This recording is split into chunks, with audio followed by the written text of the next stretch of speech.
여러분 안녕하십니까? 성경환입니다. 물가는 가파르게 오르고 환율도 급등하고 있습니다. 농심은 작년에도 올렸던 라면 값을 평균 11.3%를 더 올리겠다고 예고했습니다. 우리 돈 원화가 1달러에 1,340원을 넘은 게 13년 만의 일이라고 합니다. 이렇게 환율이 급상승함에도 불구하고 무역 수지는 연 5개월째 적자가 예상됩니다. 말하자면 경제가 잘 안 돌아간다는 얘기입니다. 윤석열 대통령도 심각하게 생각하고 있는 것 같습니다. 그렇다면 우리나라 높은 사람들의 관심사는 과연 무엇일까요? 오늘도 역시 휠체어를 타고 나오신 지원법사 박지원 실장님께 여쭤보겠습니다. 어서 오십시오. 관심사는 싸움입니다. 그분들은 지금 현재 네, 청와대와 이준석 전 대표, 네, 윤핵관과 네. 이준석 전 대표, 그리고 집권 여당 내부에서 권력투쟁하고 있지 않습니까? 또한 네. 대안 세력이라고 하는 민주당도 너무나 큰 실망을 국민에게 주고 있습니다. 네. 비명, 친명 다 합쳐도 다 뭉쳐도 안 될 판에 그래서 되겠어요? 근데 박지원 실장님께도 싸움을 걸어왔잖아요. 그렇죠. 안 싸울 수가 없잖아요. 싸워야죠. 포렌식 끝났다는데 전화 돌려받았습니까? 어제 저녁 이제 변호사가 네. 받았다고 저녁 8시 반에 전화가 왔더라고요. 그래서 오늘 방송 끝나면 받으러 갑니다. 아이 전화 받으면 먼저 뽀뽀를 한번 해주려고 그래요. 소독하고 해야 됩니다. 근데 고발장은 보셨어요? 봤죠. 그런데 우리 소동기 변호사가 어제 네. 기자들이 고발장을 받았냐 했더니 저한테도 절대 고발장 내용을 얘기하지 말라. 아, 근데 자기 변호인으로서 변호의 방법을 이제 축적하니까 그러겠죠. 그런데 기자들이 물으니까 네. 안 받았다라고 했더니 오늘 아침 기사들이 많이 떴어요. 네, 안 받았다고. 예, 그러고 제가 어제 페이스북에다가 이제 이런 것이 진척되니까 곧 소환의 시기가 다가오는 것 같다 했더니 기자들은 늘 앞서가잖아요. 앞서가니까 언제 검찰 나가느냐 이걸 물어요. 아직 연락 없다 했더니 고발장은 안 받았다 하더라. 그래서 저는 거짓말을 하면 안 되죠. 그래서 받았다. 이러니까 지금 오후에 네. 소동기 변호사한테 제가 거짓말 한 걸 내가 뒤집어서 미안합니다라고 하려고 하는데 받았어요. 네. 내용은 밝힐 수 없습니까? 내용은 밝힐 수 없지만은 지금 보면은 대통령의 일정을 건의 카페에서 공개해 가지고 문매를 맞고 있더라고요. 네. 그래서 저는 일찍부터 김건희 여사에게 자기 이름을 건 카페를 없애라. 네네. 어떻게 전직 대통령 부인들이 그런 거 없었어요. 전에는 그리고 대통령 집무실에서 찍은 사진도 거기에 올렸어요. 아 글쎄 뭐 많죠. 네. 많이 누적됐으니까 지금 불신이 쌓인 거 아니에요. 그리고 뭐 윤석열 대통령이 다시 다음에 대통령 나가는 것도 아니고 모르겠어요. 김건희 여사가 다음에 대통령 나오려고 준비하는지 모르지만은 그거 하시는 거 아니에요. 그런데 나는 더 한심하게 생각하는 게 대통령실의 해명이 네. 죄송하다. 철저히 조사하겠다라고 했는데 대구 현지에서 아름으로 대통령의 일정이 다 공개됐다. 그런 발표를 했더라고요. 야, 이건 진짜 큰일이다. 나 이건 진짜 큰일이다. 과거 제가 김대중 대통령 모시고 이제 일할 때 보면은 외국을 가실 때도 거기 도착하면은 발표를 해요. 그렇습니다. 그게 네. 이제 전 세계의 정상들의 경험입니다. 그런데 어떻게 카페에다도 알리는 것도 잘못이지만은 아름아름해서 다 알려졌다. 이런 해명을 하는 대통령실, 경호처 이게 준비 안 된 것이다. 그런데 저는 그것뿐만 아니라 국정원에서 네. 저를 고발하면서 그 고발장 내용을 보니까 내가 있던 국정원에서 네. 이렇게 빨리 엉터리 국정원으로 바뀌었는가 할 정도로 한심합니다. 고발장 내용을 예. 보건데. 그런데 저희 변호인끼리는 서로 상대 변호인들하고 얘기를 하지 않아요. 마찬가지라는 거예요. 그래서 저는 윤석열 정부야말로 준비 안 된 대통령이다. 김대중 대통령이 대통령 당선될 때 슬로건이 준비된 대통령이었습니다. 그렇습니다. 네.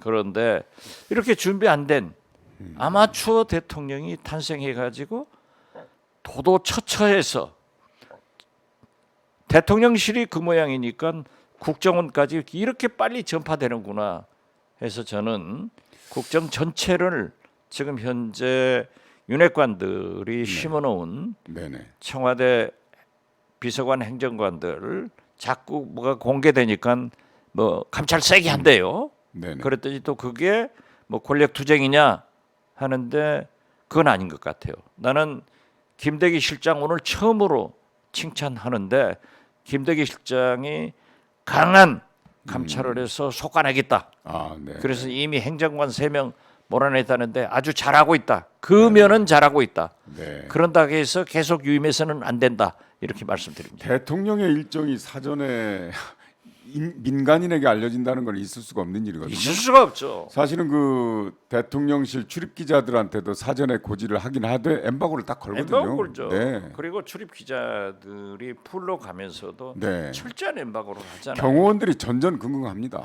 그렇죠. 네. 아, 난 그 기사를 보고 아니 이게 있을 수 있는 일인가? 지금 보면은 도저히, 네. 세계적으로 굉장히 관심이 있는 게 핀란드 네네네. 37살의 총리가 여성 총리가 네. 이제 가정집에서 네. 뭐 춤추고. 배우, 가수, 국회의원들하고 춤춘 게 이제 하다가 네네. 또 뭐 좀 이상한 사진이 또 공개돼 가지고 굉장히 그 재밌더라고요. 그런데 핀란드 내부에서는 일부에서는 총리의 품격 가지고 공격도 하지만은 전 세계의 여성, 우리나라 여성들도 총리에게도 밤이 있다. 총리에게도 놀 권리가 있다. 저도 급합니다. 네. 총리도 놀아야죠. 네네. 뭐 좀 광나는 댄스를 한다고 해서 뭐가 문제입니까? 하는 일부 의견도 있고. 그런 의견도 있는데 네. 저는 네. 총리가 밤이 있고 네네. 그렇게 놀 권리가 있다. 그렇게 생각하는데 지금 보면은 그 총리가 34살의 총리가 돼가지고 지금 37살이에요. 그렇습니다. 4년째 하고 네. 있죠. 네. 이 37살짜리 총리인데 이준석 대표가 37살, 네. 김정은 북한 37살이에요. 37세 네. 올해 37세가 뭐 그런데 이 꼰대들이 볼 때는 좀 이상하게 보지만은 그 37살들의 그러한 모습을 보고 참 달롭다. 그래도 저는 뉴질랜드 총리에게 한 점 드립니다. 놀아야죠. 핀란드 총리. 핀란드 총리. 네. 그리고 이준석 대표도 당당하고. 그 이준석 대표 얘기가 나왔으니까 그 얘기부터 하죠. 절대자는 하나님밖에 없잖아요. 그렇죠. 신이거든요. 예. 신군부는 복수인 것 같아요. 신군부. 예. 네, 그 지난번에 법원에 낸 탄원서에 절대자는 윤석열 대통령을 지칭하는 것 같고 신군부는 대통령을 포함한 윤핵관들을 포함하는 것 같은 얘기하는 것 같은데 신군부가 이게 비상계엄 확대 실시를 하고 선언을 하고 광주에 비극을 일으켰거든요. 어떻게 그렇게 비유를 합니까? 저는 그것보다도요. 네. 먼저 그 탄원서를 이준석 전 대표가 공개한 게 아니고 네, 그렇습니다. 이쪽 측에서 공개를 했더라고요. 그러니까 국민의힘당 측에서. 그렇죠. 네네. 어떻게 그런 짓을 할 수 있는가? 나는 그것도 의심스럽지만은 지금 핀란드 여성 총리의 광란의 밤을 보낸 것도 네네. 지극히 90명한테 제한된 그러한 SNS에 올린 것이 측근에 의거해서 공개가 됐어요. 이런 걸 보면은 제가 항상 지론이 지론이 네네. 권력 대통령은 측근이 원수고 재벌은 핏줄이 원수다 그러니까. 하는 게 동서에 다 맞아 들어가더라고요. 그러니까. 그래서 거기에서 이제 지금 시장님께서 말씀하신 어떻게 그거를 국민의힘당에서 공개하는 거야. 거기 부끄러운 내용이 많거든요. 많죠. 예를 들면 민주주의의 근간을 해치는 얘기도 있어요. 이준석 전 대표한테 회유를 하잖아요. 12월 달까지 당 대표에서 물러나면 윤리위원회도 정리 잘 할 것이고 경찰도 경찰 수사도 정리할 것이고 해외 특사로도 파견할 것이다. 이렇게 하는데 그 중에서 윤석열 대통령이 항상 강조하는 법치주의, 민주주의의 근간 아닙니까? 경찰 수사를 어떻게 누가 마음대로 합니까? 그러니까 정리를? 우리 국민들이요 가장 억울하게 생각하는 것은 우리나라의 공권력이 네네. 선택적으로 적용되는 거예요. 윤핵관들이 경찰에 그러한 일을 할 수 있고 사면할 수 있다.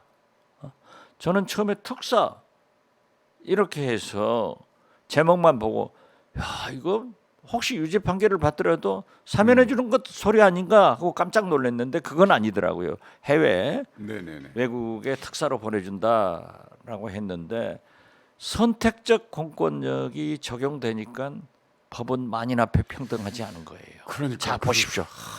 네. 이재명 의원의 부인 네네. 김혜경 여사는 아무튼 7만 8천 원? 네네. 그 카드 사용으로 경찰에 가서 조사를 받았어요. 120 몇 군데를 털렸어요. 129군데를 네네. 아, 동시에 압수수색을 했어요. 제가 그것을 얘기를 하니까 압수수색은 본래 동시에 해야 됩니다. 그러면 증거 인멸합니다. 그런데 카드 쓴 것은요. 안 기계에 없어져요. 기록이 있기 때문에 압수수색 할 필요도 없어요. 네. 그런데 만약에 증거 인멸할 수 없습니다. 엄청난 액수의 도이치뱅크? 도이치모터스. 모터스. 도이치뱅크 사과드립니다. 도이치모터스. 이런 것은 어떻게 되는 거예요? 2년째 수사하고 있습니다. 이게 공권력이 선택적으로 적용되는 케이스인데 만약 경찰한테 그러한 압력을 할 수 있다라고 했으면은 윤핵관이라고 하는데 윤핵관에서 우리 안 했다 하고 들고 나와야 될 거 아니에요. 아무 소리 못 하고 있는 거예요. 지난번에 어느 언론이 경찰 누구 간부하고 만났다고 보도했잖아요. 글쎄요. 근데 아무런 이의 제기를 안 이의 제기를 않습니다. 안 하는 거 보면은 이준석 전 정정보도 대표의- 청구해야죠. 이준석 전 대표의 말이 맞는 거예요. 근데 사실이 아니기를 바랍니다. 저는. 그럼에도 불구하고 아니 직전에 사실인데 당대표 왜 사실이 아니기를 바래요? 아니기를 바라는데 아니, 우리 성한경 씨, 성경환 씨도 네. 내가 흥분하니까 이름도 바꾸네. 아니 진짜 지금 있을 상당히 수가 없는 그- 일이기 때문에 좀 이상해졌어. 아니 진짜 있을 수 없는 일이기 사실인데 왜 때문에 사실이 아니기를 바래요? 왜냐하면 제가 확인하지 않았기 때문에 그런데 이게 전직 직전 당 대표를 지냈기 때문에 무시할 수도 없는 거라서 당연하죠. 이거는 있을 수가 없는 거예요. 민주주의의 근간을 해치는 겁니다. 이거는 정말로 아니 법치를 강조하는 윤석열 정부에서 맞습니다. 그 87년도에. 주체 세력인 윤핵관들이 이러한 것을 한 것은 용서할 수 없어요. 그러니까 네. 공권력이 그분들에게도 적용해라 이거죠. 맞죠? 직권남용이 되는 거 아니에요? 네네. 아니 세상에 87년도에 탁하고 치니까 억하고 죽었다고 했지 않습니까? 그래서 경찰이 변했어요. 그 후에. 근데 다시 행안부에 경찰국을 신설을 하면서 이런 사건이 터지니까 이건 정말 진짜 과거로 다시 돌아가는구나 하는 생각이 듭니다. 과거로 완전히 돌아갔죠. 오늘 보니까 좀 아니, 이상해졌어. 많이 아니 전향하고 있는 거 아니에요? 요즘에 정치 구단이라는 명칭보다 지원법사로 통하시던데요. 아니 법사 하지 마세요. 법사 시대지 않습니까? 법사의 아니, 전성 시대. 아니 그런데 네네. 저는 그 주역을 네네. 굉장히 좋아해요. 네. 그래서 주역 보시는 분들이 저에게 대해서도 얘기를 해주는데 오늘 아침 중앙일보 전면으로 도올 김용옥 선생의 그 저서에 대해서 인터뷰를 했더라고요. 네. 그런데 깜짝 놀랄 게 그 말씀이 제가 지금 볼게요. 네네. 인간의 실존 철학을 압축한 것이 주역이지 네네. 점쟁이 네. 사주가 상관없다라고 아, 했는데 저는 지금까지 네. 후자에 사주와 점쟁이 상관이 있다. 사주에 역점을 두고 주역을 바라봤는데 역시 도올 선생이 그런 정리를 잘 했더라고요. 내가 두 번 읽어봐도 네네. 저처럼 실력이 없는 사람은 이해가 안 돼서 다시 제가 도올 선생한테 전화를 했어요. 이게 뭐냐 네네. 했더니 설명을 해주는데 더 모르겠어요. 그래서 결국 도올 그 주역 도해 그 네네. 책을 교보문고에 가서 하나 사서 보겠다라고 네네. 했는데 저는 읽어봐도 모를 것 같아요. 그 법사 안 아무튼 하시겠습니까 그러면? 그런 법사가 있는데 그 책을 쓰게 된 동기가 도올 선생이 대통령 선거에서 계속 주역 법사 이런 것들이 나와서 국민들에게 정확하게 알리고 싶어서 썼다라고 아하. 하더라고요. 이거 선전은 아니지만 한번 제가 두 권 살 테니까 한 권 드릴게요. 이제 지원법사라고 하지 않겠습니다. 그, 지원법사 하면 또 잡혀가요 저. 네, 법사의 전성 시대. 근데 이거 하나 여쭤보고 싶어요. 저희 방송과 관계되는 일이라서 소환되시면 오마이뉴스 이 TV 못 나오시잖아요. 그냥 조사받고 나오죠. 그렇습니까? 아니 저를 구속하겠어요? 저는 자신해요. 예. 그리고 뭐 일부에서 저도 좀 요즘 방송을 자제하려고 그래요. 일부에서 뭐 그런 얘기를 하는 사람도 있더라고요. 아니 보세요. 조사받는 사람도 청와대 홍보수석도 되고 기소된 사람도 평통수석 부의장도 되는데 왜 자기들은 되고 나는 안 돼요? 그러니까요.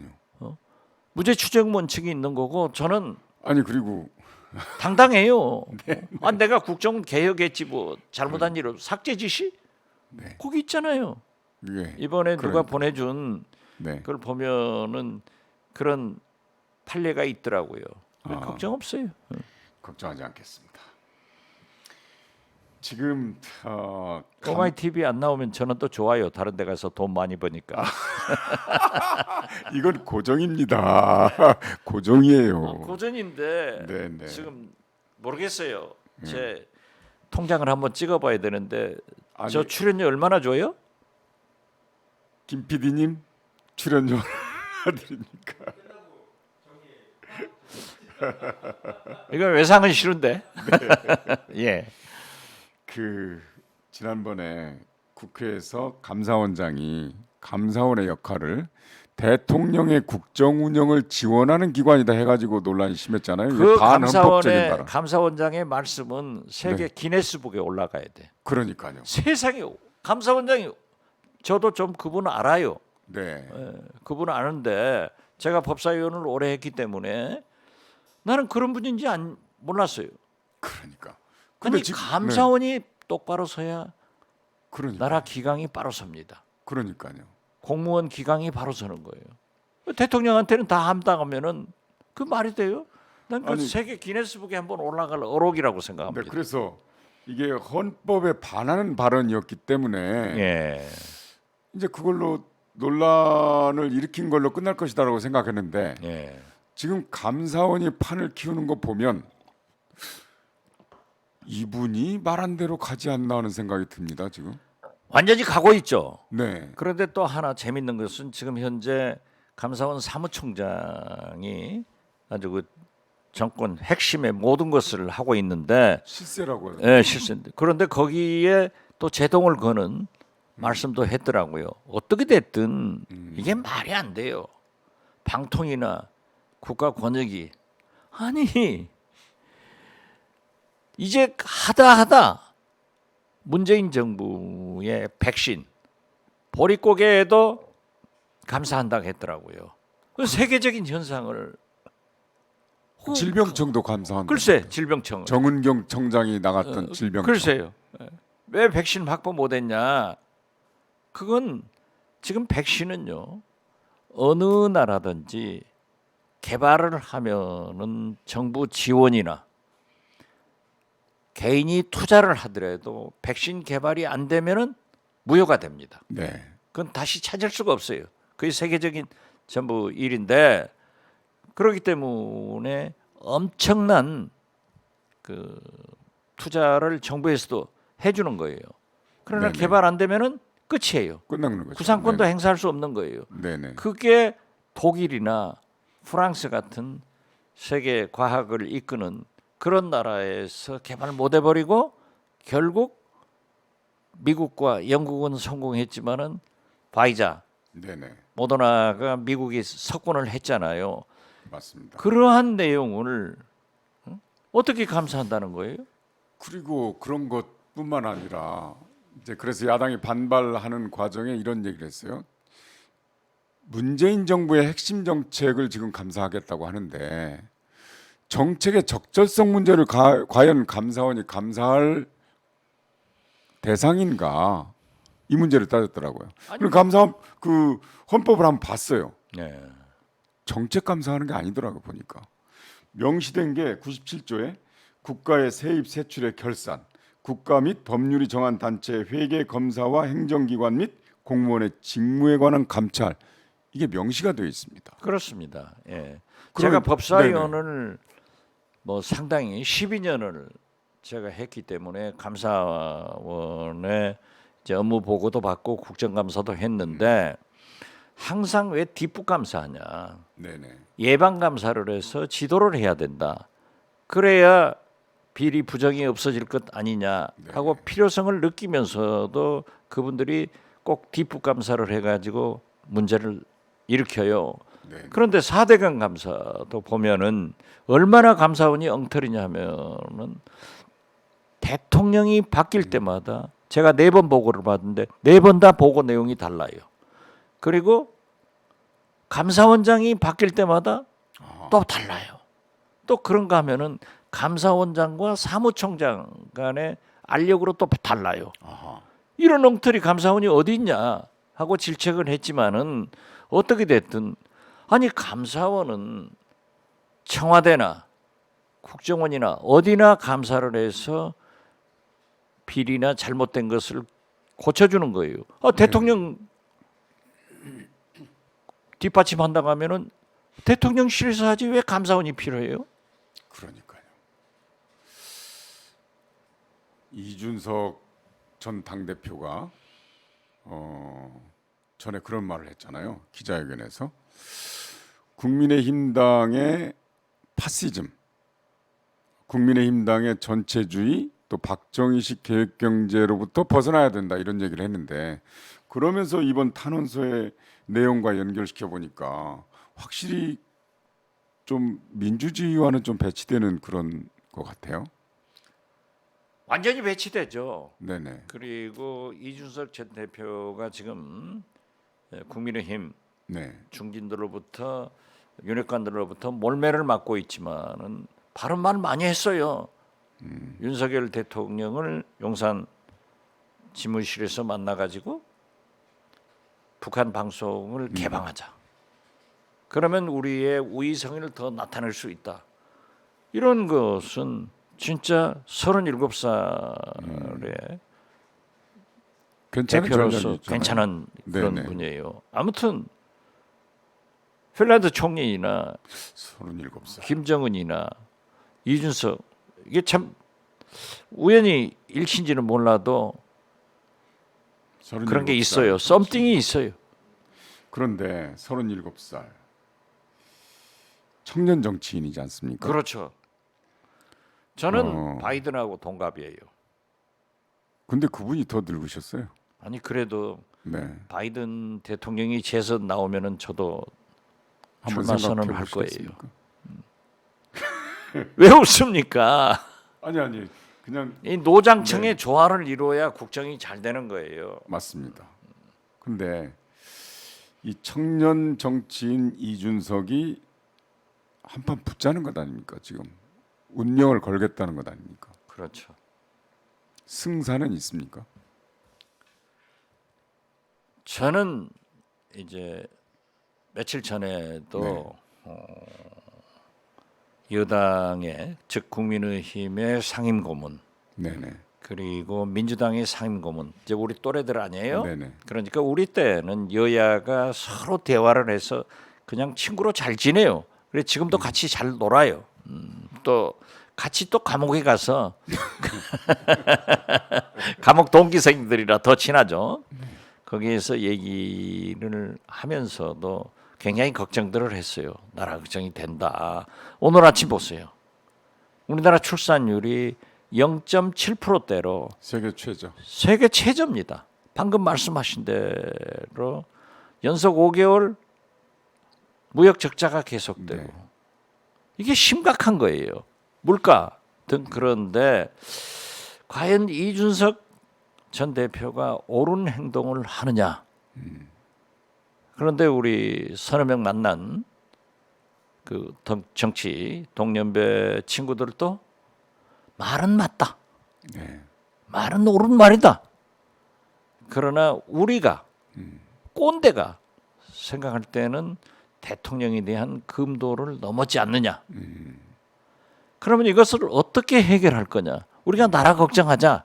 여야 떠나서 내가 김건희 여사를 영부인이라고 불렀더니 많은 분들이 이호 여사 때부터 영부인이라고 안 부르는데 왜 영부인으로 부르냐? 라고 야단을 많이 맞았어요. 그리고 그 나토 네. 정상회의에 가서 패션이 멋있더라 네네. 하고 몇 번 옹호를 했는데 왜 그러냐? 넘어갔느냐? 이런 식으로 얘기를 하더라. 넘어갔다고. 네, 넘어갔다고. 지금도 그 비난을 많이 받아요. 그런데 그래서는 안 된다. 네네. 나라를 위해서 윤석열 대통령이 잘하는 것은 잘한다고 도와주고 네. 협력해서 나라를 구하자. 이런 그 얘기를 했는데 그분들이 그래요. 말은 맞다.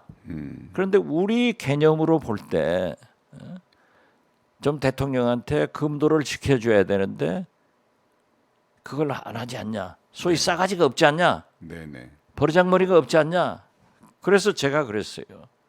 80살 된 이 박지원이 핀란드 총리 봐라. 어떻게 생각하냐.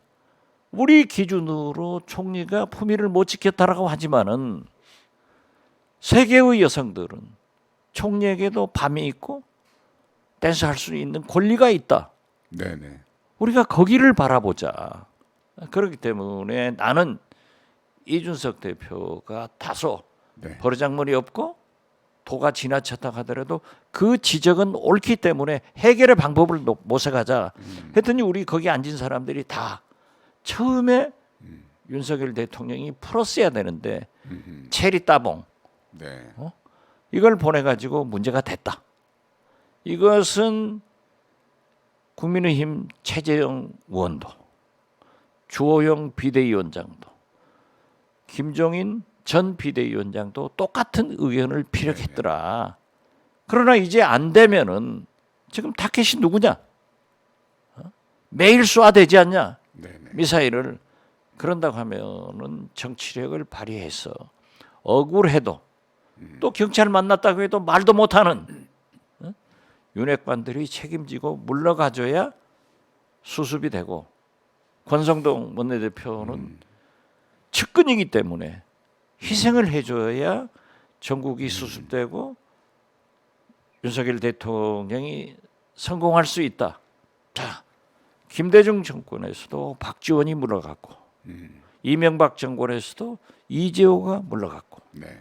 박근혜 정권에서도 허태열 비서실장이 물러갔다. 그렇기 때문에 그러한 책임을 져주는 것이 필요한데 이것도 못하는 윤석열 대통령의 측근 윤핵관들을 보면 나는 한심하다고 생각한다 했더니 다 동의하더라고요. 그래서 그러면 당신이 네. 국민의힘 상임 고문이기 때문에 그걸 얘기해라. 그랬더니 어떻게 후배들한테 그런 얘기하냐. 그래서 제가 얘기하는 거예요. 그래서 지금은 이준석 전 대표의 발언은 네네. 우리 기성세대가 들을 때 싸가지 없고 버르장머리 없다고 하지만은 37살의 젊은 세대들은 당당하게 얘기를 할 수 있기 때문에 저는 옳은 얘기가 많다. 그래서 방금 그렇게 말씀하신 것처럼 그 세대에서는 싸가지 없다고 안 합니다. 당당하다. 할 말했다. 이렇게 생각하는 거거든요. 아, 그렇죠. 그 차이를 인정하셔야 되는데 저는 이제 조금 다르게 봅니다. 이준석 대표 전 대표가 그런 얘기를 하긴 했어요. 기회가 있었다. 대통령이 체리따봉 보내기 전에 그 후에도 기회는 있었다. 이런 얘기를 했거든요. 그런데 저는 그게 이제 사후에 하는 말이라고 생각하고 처음부터 윤석열 대통령하고 이준석 대표는 케미가 안 맞았다. 기억해 보십시오. 윤석열 대통령이 입당을 할 때 이준석 대표는 출장가 있었어요. 말하자면 당대표 패싱했거든요. 그렇죠. 왜 그랬을까? 그리고 대선 과정에서도 여러 차례 떨어졌다 붙었다 했어요. 그런 감정들이 켜켜이 쌓였지 않나. 정치적인 것 말고도 정치적인 견해 차이 말고도 감정적으로 그렇게 쌓였지 않겠는가 그런 생각이 들더라고요. 이거는 풀지 못할 거다 하는 생각. 대통령이 감정을 가지면 안 돼요. 근데 자, 보십시오. 정치력이 없잖아요. 제가 처음 해봐서. 문재인 대통령을 네네. 2012년부터 얼마나 주워 깠습니까? 문모닝이었죠. 문모닝이었죠. 네. 그러나 대통령에 당선되니까 저는 문재인 대통령의 대북 정책에 대해서 아낌없는 지원을 했고 또 잘못하는 것을 지적도 하고 그랬어요. 네네. 그런데 문재인 대통령이 청와대에서 2번 만나자 하더라고요. 아하. 만났더니 제가 그랬어요. 미안하잖아요. 네. 미안해서 대통령님, 소위 제가 말한 문모닝에 대해서 괴념하지 마십시오. 그리고 잘해 주십시오. 라고 했더니 제 손을 법석 잡더니 대표님 무슨 말씀이십니까? 대표님이 출연하는 방송 제가 직접 시청하고 시청하지 못할 경우에는 보고를 다 받습니다. 그러면서 도와주십시오. 저에게 쓴소리도 저를 도와주는 겁니다. 이렇게 하시더라고요. 그래서 제가 국정원장으로 발탁을 해줘서 저 굉장히 그때 2번 용서를 했기 때문에 감정이 없구나 하고 갔어요. 갔는데 이제 제가 남은 게 김정숙 여사하고는 제가 우리 호남에 오면은 엄청나게 괄세를 해버렸어요. 네, 그렇잖아요. 저는 이제 미우니까 괄세를 해서 제가 국정원장 돼가지고 이건 미안하단 말이야. 대통령 김정숙 여사한테. 그래서 청와대 김정숙 여사 부속실로 전화해서 내가 한번 보고를 드리자. 또 김정숙 여사가 해외 지금 김건희 여사도 마찬가지입니다. 해외 나가시면은 우리가 이제 보고하는 게 있어요. 가서 만나가지고 그 얘기를 했어요. 내가 굉장히 여사님한테 미안한데 국정원장 저를 임명하는데 반대 안 해주시고 감사합니다 했더니 저 인사관계는 몰라요. 그러고 그때야 뭐 싸웠지만은 우리가 지금 대통령 됐는데 다 풀고 다 같이 가야죠. 이러시더라고요. 정치력이라는 게 그거 아닙니까? 그렇죠. 그런데 그걸 가지고 윤석열, 이준석 서로 못 풀었다고 하면은 1차적 책임은 대통령한테 있는 거예요. 대통령은 포용해야 합니다. 용서하고 포용해야 통합의 정치가 되는 거야. 그걸 기대할 수 있겠습니까? 기대해야죠. 그렇게 하도록 해야지. 지금 보면은 오늘 아침 RN 서치의 여론조사도 네네. 약간 올랐더라고요. 그러니까 긍정적으로 33.7%, 3.5%가 올랐고 부정적인 것은 63.5%, 네. 3.8%가 내렸어요. 이건 왜 그러냐? 우선 윤석열 대통령의 소위 즉석 기자회견, 네네. 도어 스태핑의 자세를 보면은 공손하더라고요. 아하. 그리고 톤 다운돼 있어요. 네. 또 검토가 된 얘기를 하시더라고요. 국민이 민감합니다. 그리고 여러 가지를 인적 개편도 해나가겠다. 비록 홍보수석, 정책 교체, 정책기획수석 신설 임명을 했지만은 저는 그 두 분 다 조금 알아요. 특히 이 홍보수석은 잘 알아요. 아, 김은혜. 예, 김은호. 네네. MBC 기자 때부터 정치부 기자로 아주 네네. 저하고 친하게 지냈는데 똑똑하고 잘하잖아요. 자, 네. 정책기획수석. 저희 청와대 김대중 정부 때 행정만 했어요. 그리고 산자부 차관하면서도 잘했어요. 네네. 괜찮은 사람이에요. 아, 잘했다. 그런데 계속 지금 그 윤핵관들이 심어놓은 청와대 행정관들, 비서관들을 지금 강하게 감찰해가지고 아까도 뭐 얘기했지만은 김대기 실장이 감찰해서 이미 3명은 떠나고 네네. 계속 하겠다는 거 아니에요. 이런 모습들이 국민한테 보이는 겁니다. 정책기획수석을 임명했으면 지난번처럼 그 뭡니까 교육부에서 준비도 되지 않은 정책이 나온다거나 5세 뭐 입학 연령이요 나온다거나 고용노동부 장관이 발표를 했는데 이튿날 대통령이 52시간. 뒤져버리는 예. 이런 건 없겠죠 이제 사전에 그건요. 교육되니까. 윤석열 대통령이 바뀌어야 돼요. 윤석열 대통령이 바뀌어야지. 말씀을 다시 하셔야 돼요. 대통령이 바뀌는 게 아니라 대통령의 생각이 바뀌어야 된다고 아니 전제하시죠. 뭐 생각이 바뀌어야 돼요. 모든 네네. 것이. 네네. 왜냐하면은 그래서 제가 늘 얘기했듯이 그렇게 도어 스태핑 즉석 회견을 하시려면은 네, 김대중 대통령처럼 아침 6시에 네, 회의를 해서 검토해 돼 가지고 정제된 네네. 즉흥이 아닌 그런 것을 말씀하셔야 됩니다. 하는데 지금 좀 하는 것 같아요. 그 내용이 좀 달라요. 그리고 정책교획수석 꼭 박순애 전 교육부 장관도 억울한 점이 있을 거예요. 네. 만 5살 취약 뭐 연령 내리자라고 했더니 대통령이 그랬잖아요. 빨리 바로 실시하라고 준비하라고. 아, 이건 대통령이 결정한 거죠. 그러니까 그러한 것을 안 하시는 모습을 보면은 이렇게 지지도가 좀 올라갈 수 있고 저는 거듭 말씀드립니다. 제가 얘기했던 네, 인사, 도어 스태핑, 김건희 여사, 사정보다는 경제, 물가 이런 걸로 가면은 올라가요. 그리고 무엇보다도 도올 김용옥 선생도 주역을 강조하면서 겸손을 얘기한다고요. 겸손해야 돼요. 어려운 주문인데요, 다. 아니 그런데 그렇게 바뀌어 나가야 된다. 네네. 미세한 변화에도 비록 지지율의 반응이 반응이 되잖아요. 되죠. 지금 20%대를 물론 갤럽 같은 것이 나와봐야 알겠습니다만은 20%대를 넘어서서 30%대로 진입했잖아요. 응답률이 조금 낮기는 하는데 예, 이 그렇죠. RN서치가 뉴스핌 의뢰로 20일부터 22일까지 조사한 여론조사 결과입니다. 근데 이제 네. 이 김건희 여사 카페 네네. 그 아름아름으로 알렸다. 그게 또 반영이 되면 또 이런 것들이 달라질 수도 반영되죠. 있겠습니다. 그리고 지금 네.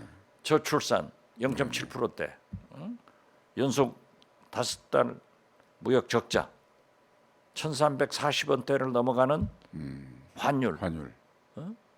고금리 또 금리 올렸잖아요. 그렇습니다. 고물가 네.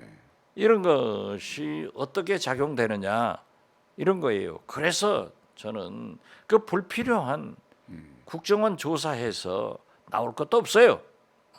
그리고 자꾸 대북 문제 그렇게 하지 말고 저는 사정해라. 저희들 조사해라 이거죠. 네. 물가 잡으라니까 박지원 잡으려고 하는데 근본적인 것을 잘 하시면은 대통령이 성공할 수 있고 네네. 사정으로 가서 순간적 박수를 받으면은 YS에 IMF가 온다. 저는 그렇게 봅니다. 네, 방금 여론조사 결과는 중앙선거 여론조사심의위원회 홈페이지에 들어가시면 자세히 볼 수 있습니다. 여기까지 하면 되죠. 이렇게. 제가 우리 성경환 씨 공격하니까 좀 오늘 떤 것 같아. 그게 아니라 이거 시장님께서 말씀하실 줄 알고 미리 뽑아놨어요. 아 그래요? 잘했어요. 이제 우리가 케미가 다 통하는 것 같아요. 지금 오늘 5번째 하니까 원래도 케미가 통했지만은 그 우리 김대중 대통령이 우리 성경환 씨 엄청나게 좋아했잖아요. 그 1993년 클린턴 대통령이 귀국 방한하셨을 때요. 그때가 뭐냐면 김영삼 전 대통령 때거든요.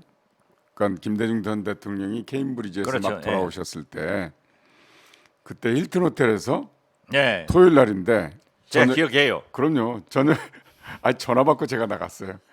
저녁 6시부터 12시 넘어서까지. 예. 10시면 문을 닫는데 예. 당시에 힐튼 호텔의 배려로 장장 6, 7시간 동안 김대중 선생님의 강의를 들었습니다. 정치, 경제, 철학, 종교. 그때 저는 네.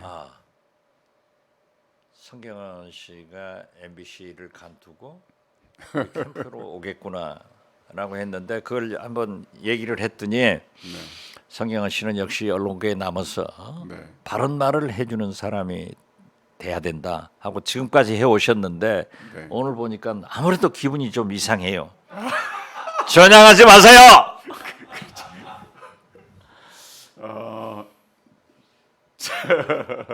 아유. 어떤지 뭘 좀 들킨 것 같은 표정이야. 아, 그렇습니까? 제가 얼굴이 빨개졌습니까? 예, 좋은 것 같아. 네. 그 김건희 여사 문제에 대해서 한 가지만 더 여쭙겠습니다.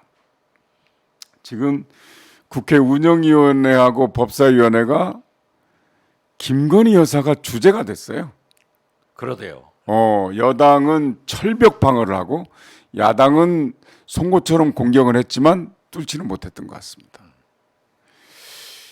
이게 대통령 취임식이 5월 10일이면 지금 3개월밖에 안 지났잖아요. 그렇죠.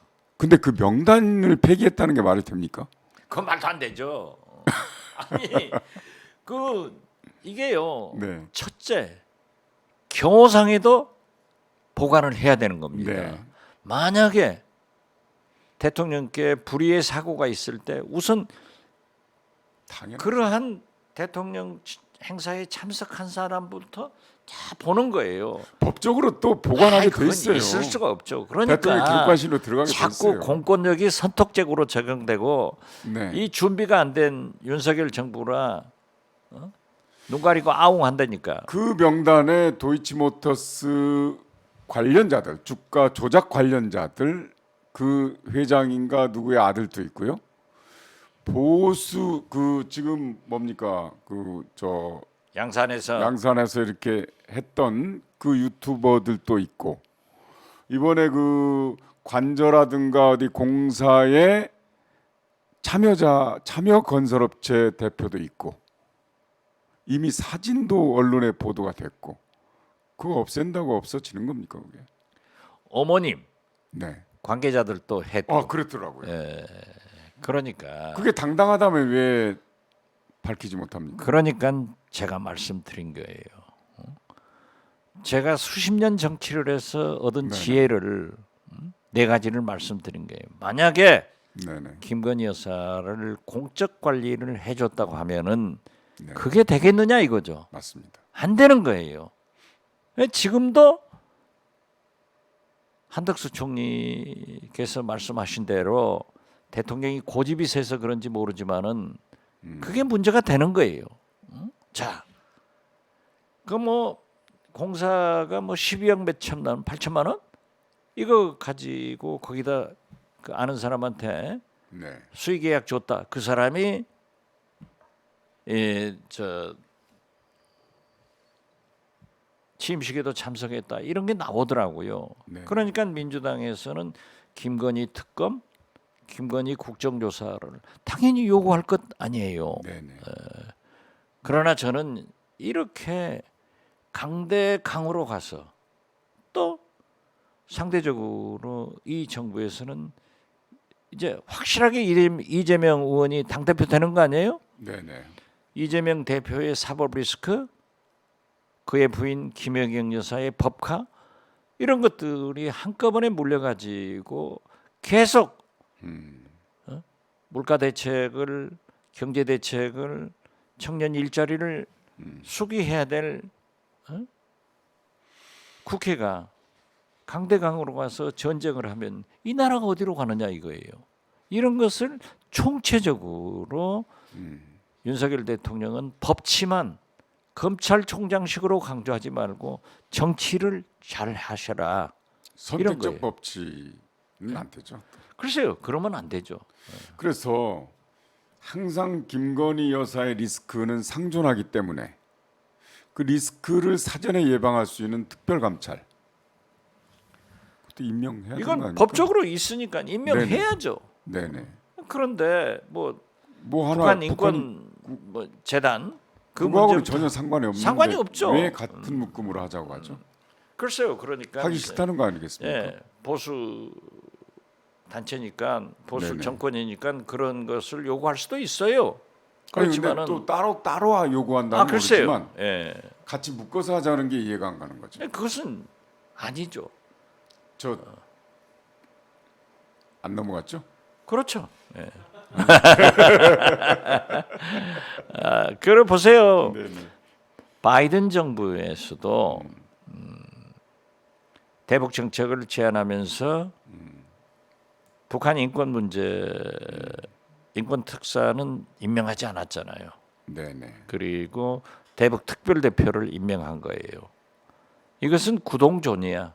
선이 훈환이고. 네네. 그렇죠. 그래서 저는 지금 현재 이 김건희 여사의 문제가 자꾸 부각되는 것은 어떤 경우에도 안 좋다.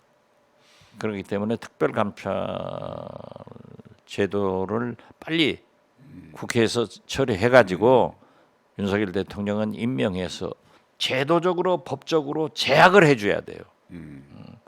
그래야 안 해요. 근데 다행히 뭐 건진 법사는 김대기 실장도 모르고 뭐 다 모른다. 그리고 1년간 접촉이 없었다라고 하는데 그걸 믿는 국민이 어디 있어요? 저도 건진법사 보지는 않았지만 뉴스를 통해서 많이 알고 있는데 그렇죠. 예. 아 그리고 대통령 비서실장이 청와대 모른다면 말이 저 아니죠. 대통령실에서도 기업들에게 접촉하지 말라 이런 거 했다 하면은 이미 그 하고 있다는 얘기죠. 하고 있다는 것을 의미하잖아요. 네네. 그런데 자꾸 지원 법사라고 하니까 그러면 안 쓰겠습니다. 차라리 지원 스승으로 하세요. 올려가지고 그분은 요즘에 거론이 안 되더라고요. 모르겠어요. 스승은 더 조심하나 보죠 뭐. 근데 그 다른 어떤 그 탐사 보도를 보면 그런 것도 아니더라고요. 보니까 그 국민대 박사학위 논문 그 문제도 일파만파 굉장히 커지고 있는 것 같습니다. 글쎄요. 그런데 그 학위 문제와 관련해서 허위 학력 뭐 이런 것들은 이미 경찰 조사는 끝났는데 그냥 불송치한다. 검찰에 넘기지 않겠다는 걸로 다 끝나는 것 같습니다. 그러니까 선택적 공권력이 적용되고 있는 거예요. 김혜경 여사 입장에서 볼 때는 우리가 대통령 떨어지니까 이럴 수 있냐 하고 느낄 수가 있죠. 민주당에서는 피해자 코스프레스를 할 수 있죠. 근데 원장님께서 지난번에 말씀하신 것처럼 그런 것들을 민주당에서도 그냥 변호사한테 맡겼으면 좋겠다라는 생각이 들더라고요. 그 자꾸 디테일로 넘어가면 안 돼요. 그러니까 민주당 전당대회 이제 막바지죠. 근데 도대체 이슈가 뭡니까? 두 가지밖에 안 되더라고요. 네. 확대명하고 네. 80조인가 그 개정 문제. 네. 그 뭐 당 대표가 돼서 이런 비전을 펼치겠다. 대통령 선거에서도 마찬가지지만 내가 민주당을 이렇게 이끌겠다. 이런 뉴스를 하나도 본 적이 없습니다. 저는 이 프로그램 하기 위해서 뉴스 검색을 많이 합니다만. 아니 제가 광주 전남에서 하는 그 이재명 대표의 연설을 좀 들어봤어요. 네. 그러니까 그러한 비전을 제시하더라고요. 근데 왜 뉴스? 그런데 언론은 그러한 것은 관심이 없는 거예요. 당헌 80조 개정 네. 확대명으로 가서 최고위원도 전부 명파만 된다, 친명만 된다 이런 것만 보도를 하고 있는데 그러한 언론 보도를 뛰어넘어서 이재명 당 대표는 어떻게 당을 개혁해서 총선 승리를 차기 정권 교체를 하겠다. 어떻게 당의 비전을 제시해서 국회의원, 당직자, 당원, 진보 세력을 결집하겠다. 이러한 것을 제시를 해야 돼요. 그리고 구심점이 될 수 있는 어떤 정신. 그렇죠. 네. 저는 보수와 진보의 차이는 거의 비슷비슷합니다. 우리나라 정책들이. 그런데 대북 정책에서 극명하게 나오는 거예요. 보수는 상호주의, 네네. 진보는 해외 정책. 네. 이런 걸로 하고 있기 때문에 저는 이재명 당대표가 이번 수도권 대회에서부터라도 자기가 분명한 대북 정책을 제시해서 윤석열 대통령과 대립각을 세워보면은 네네. 저는 민주당 및 진보 세력이 결집되리라고 봅니다. 그리고 더 중요한 것은 탕평 인사를 해야 돼요. 지금도 친명들만 5명의 후보 최고위원 후보 중에서 4명이 된다. 저는 뭐 가깝지만은 그러면 안 된다고 생각해요. 최소한도 2명은 좀 됐으면 좋겠다라고 했는 저 비명이 네네. 그건 뭐 이제 대의원들이나 당원들이 국민이 결정할 문제니까 자 그런데 이재명 대표가 첫 당직 인선이 굉장히 중요해요. 우리는 윤석열 대통령한테 검찰, 측근, 지인만 인사를 한다고 비난을 했으면은 이재명 당 대표는 그렇게 안 해야 될 것 아니에요. 네네. 그래서 탕평 인사를 해야 된다. 그리고 이제 이재명 당 대표는 담대한 큰 그런 메시지를 국민들한테 던져서 민주당이 개혁하고 혁신하는 모습을 보여줘야 된다. 그리고 자기에 대한 사법적 리스크나 특히 김혜경 여사의 법카 문제들은 변호인들한테 맡겨서 절대 디테일로 빠지 마라. 네. 저는 그걸 말하고 싶어요. 이재명 의원께서 이 방송을 꼭 들으셔야 되는데. 들을 거예요. 네. 또 저하고 전화하면은 제가 그걸 또 한번 얘기하려고 그래요. 네네. 네. 아니 그 어느 조직에나 레드펜이 있어야 됩니다. 아 그렇죠. 네. 그리고 제가 뭐가 두려워서 네. 윤석열 대통령한테 직언을 못하고 네. 이재명 대표한테 직언을 못하겠어요. 다양한 생각을 가진 사람들이 구성이 돼야지. 일색으로만 되면 안 되거든요. 아, 그렇죠. 지금 우리가 그걸 비판하고 있는데 아니 민주당이 그러면 되겠습니까? 김종인 위원장이 네. 참 좋은 말씀했더라니까요. 오늘 내가 김종인 굉장히 띄워주는데 아니 윤석열 대통령한테 같은 사람끼리만 네네. 하면 안 된다. 다른 사람을 중용해야 네네. 창의력이 나온다. 그게 맞죠. 맞습니다.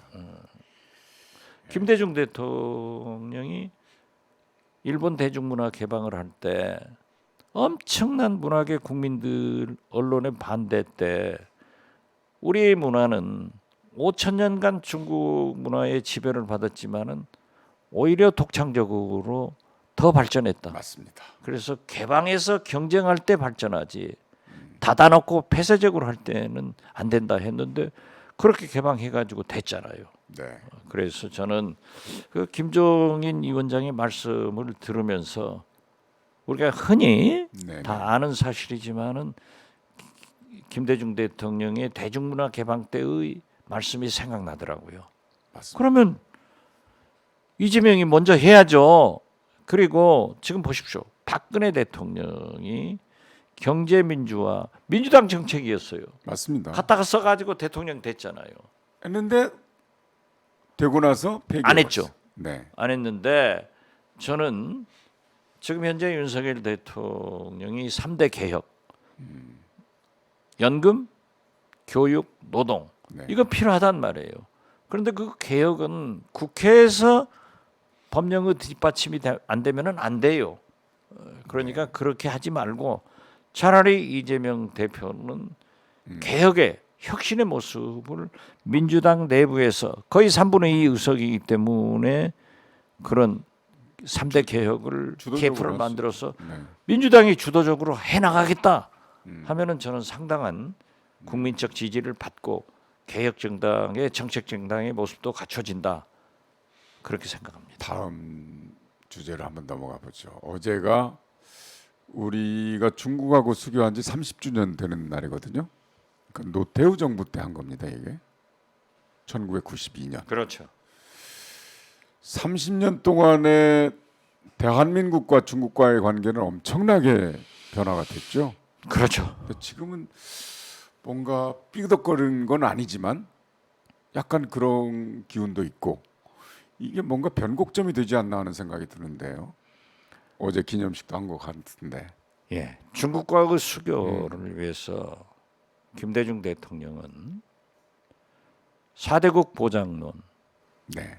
그리고 당시에도 야당 지도자로서 우리의 참전국인 우방국가인 대만과 단교를 하고 국익을 위해서 중공과 수교를 하자.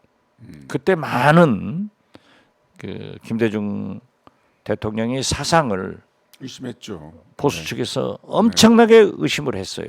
또 공격을 했어요. 네. 그렇지만은 제가 자꾸 얘기지만은 보수 정권에서 오히려 획기적인 네. 그런 일을 많이 일어나요. 그러니까 박정희 대통령의 7.4 공동성명, 노태우 대통령의 9.19, 1.2 예, 남북 기본 남북 기본 합의서. 네.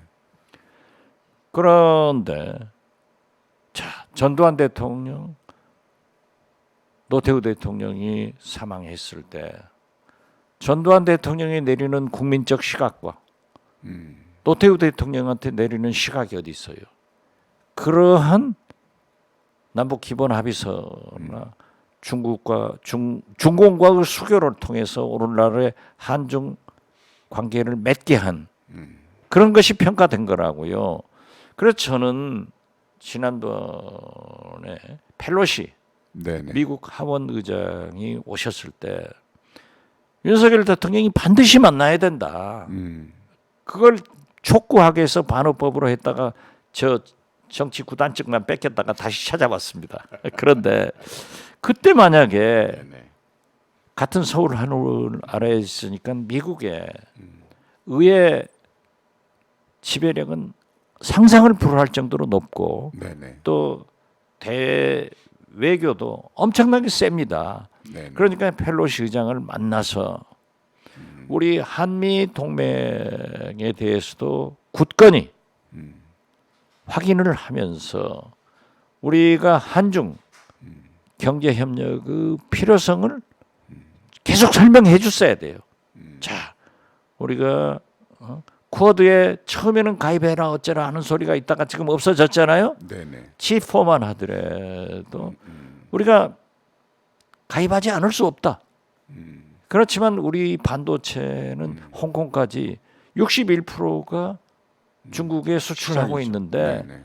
만약에 치포에 가입해가지고 중국하고 무역 거래를 하지 못하는 그런 압력이 있어서는 우리가 절대 할 수 없다. 네네. 이런 현실적인 문제를 얘기를 하시라. 그럼 안 만났잖아요. 그러니까 지금 바이든 펠로시 의장도 미국 일부에서도 이제 상당히 그 비난을 하던데요. 어떻게 됐든 이번 한중 수교 30주년을 맞이해서 그래도 성공적으로 잘하고 있다 하는 평가는 저는 박진 외교부 장관에 대해서 합니다. 네. 왕이 부장과도 만나서 할 말 다 하잖아요. 또 들을 말 다 듣잖아요. 네.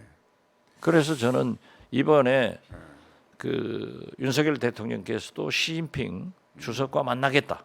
네네. 한중 지금 우리나라 방문하셔야 되거든요. 네.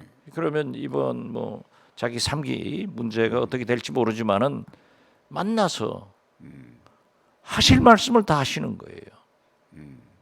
얻을 것은 얻고 줄 것은 주고 그래서 우리가 한미 군사 동맹과 한중 경제 협력은 양날의 칼로 도랑에 든 소이기 때문에 미국 풀도 중국 풀도 먹는 그런 지혜로운 외교 정책을 펴는 게 윤석열 대통령께서 하실 일인데 오늘 뭐 아침 신문 같은 거 보면은 말씀은 제대로 했더라고요. 그렇지만 미국이 어떻게 하느냐 이런 것도 미국한테도 할 말 해야 돼요. 네. 그래서 안보는 미국, 경제는 중국. 어떻게 보면 너무 이분법적인데 중국하고 또 북한은 뗄래야 뗄 수 없는 관계잖아요.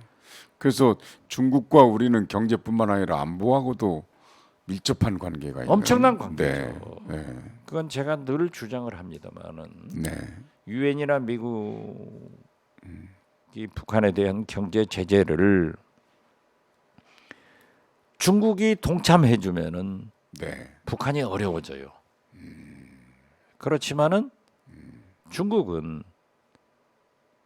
북중 혈맹이에요. 네. 그렇기 때문에 송유관을 통해서 원유 공급이나 식량이나 여러 가지 것을 다 하고 있단 말이에요. 그리고 사실 인도적 차원에서 우리가 그 중국이 제재에 미국처럼 강력하게 도입해라 할 수도 없는 거예요.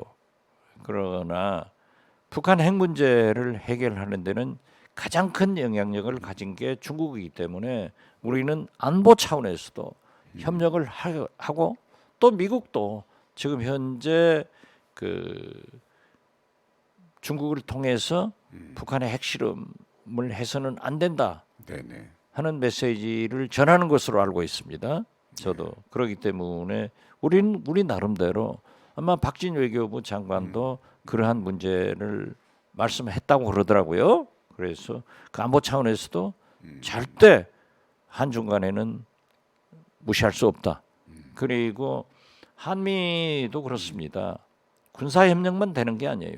미국이 없다고 하면은 기술, 시장 이런 게 있기 때문에 그러한 가치 동맹도 이루어지지만은 한중 관계는 경제나를 뛰어넘어서 안보 차원에서도 같이 가야 된다. 네. 저는 그렇게 봅니다. 국회의원 하실 때요. 국회 정문 왼쪽에 항상 천막을 짓고 몇 년 동안 시위하던 부산 형제복지원 피해자들 기억나시죠? 오늘 아침 네. 진실화해위원회에서 35년 만에 정부에 공고를 해서 인정을 해라 하는 걸 보고 저도 눈물이 났습니다. 제가 법사위원을 할 때 형제복지 사건에 대해서 가장 신랄하게 네네. 규명을 위해서 공격을 했어요. 그리고 대구 형제복지원도 있어요. 아 대구도 있습니까? 네. 네네. 저는 캐톨릭 신자이면서도 그 대구 주교님과 당시 주교회의 의장이신 김희중 대주교님과도 이건 아닙니다. 이건 천주교마저도 이러한 일이 있었다고 하는 것은 책임을 져야 됩니다. 그렇게 해가지고 그분들도 사죄를 하고 처벌을 받았어요. 그런데 이번 진화위에서 이렇게 한 것을 보고 진화위는 5.18 네네. 부마 항쟁 네. 이런 진실 규명에도 많은 공적을 세웠는데 참으로 잘했다. 네네. 그리고 제가 국회의원 때 하지 못한 것을 제 무능을 반성하면서 존경을 표했습니다.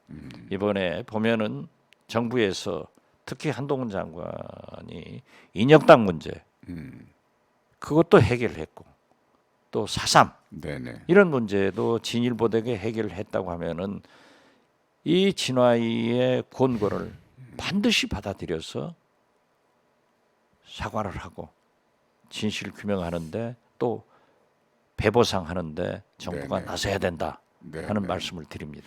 왜 정부가 나서야 하냐면 이게 35년 해결을 시도한 게 35년째거든요. 비로소 이제 정확하게 밝혀졌는데 부산 형제복지원에서 무려 659명이 7명이 사망했습니다. 그렇죠.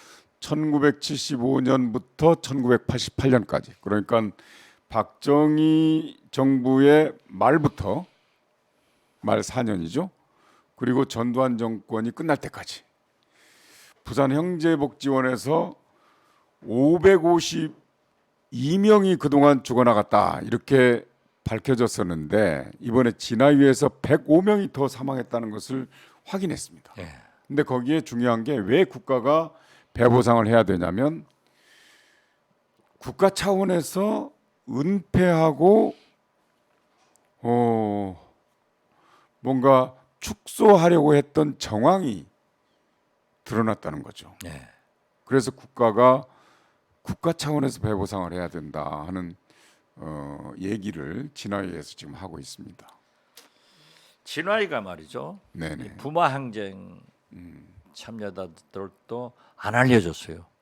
그런데 그 몇백 명의 희생자들도 밝혀가지고 정부에서 이제 지금 보상을 하고 있는 것으로 알고 있습니다만은 어떻게 됐든 제가 국회의원 하면서 매였지만은 하지 못한 일을 해결한 데 대해서 저는 부끄럽게 반성을 하고 진화위를 존경의 말씀을 드린다 하는데 그런 노력들이 축적돼서 이렇게 그렇죠. 이루어집니다. 그런 노력들이 축적되고 문재인 정부에서 진화에 아낌없는 지원과 협력을 했습니다. 네네. 그 결과가 이제 나타났기 때문에 어떤 의미에서 보면은 결자 해지 차원에서 우리 네네. 정부가 어떤 정부가 했건 네네.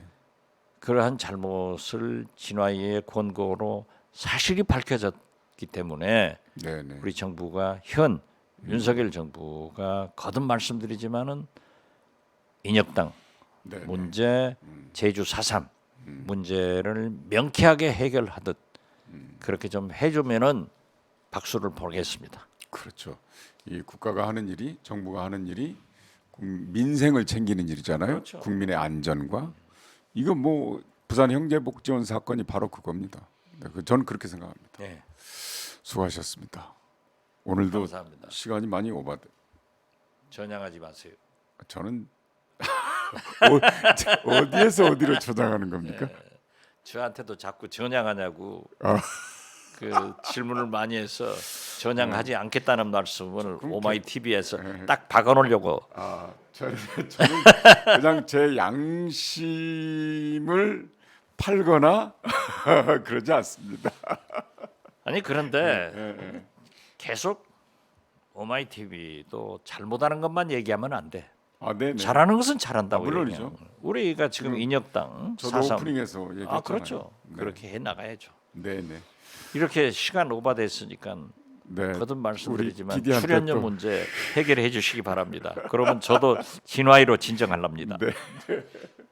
그 지금 오늘 스튜디오는 스튜디오 앞에까지는 휠체어 타고 오셨는데 스튜디오는 걸어오시더라고요. 예, 이게 이제 목발 짚고 네네. 또 잡고 조금씩 걸는데 네. 이게 조금만 걸으면은 굉장히 피곤하고 또 넘어질 확률이 많아서 당분간은 이렇게 신세를 지고 있어요. 소환은 언제 됩니까? 예? 소환은 언제 됩니까? 몰라요. 네. 알겠습니다. 지금까지 제 전화에 네네.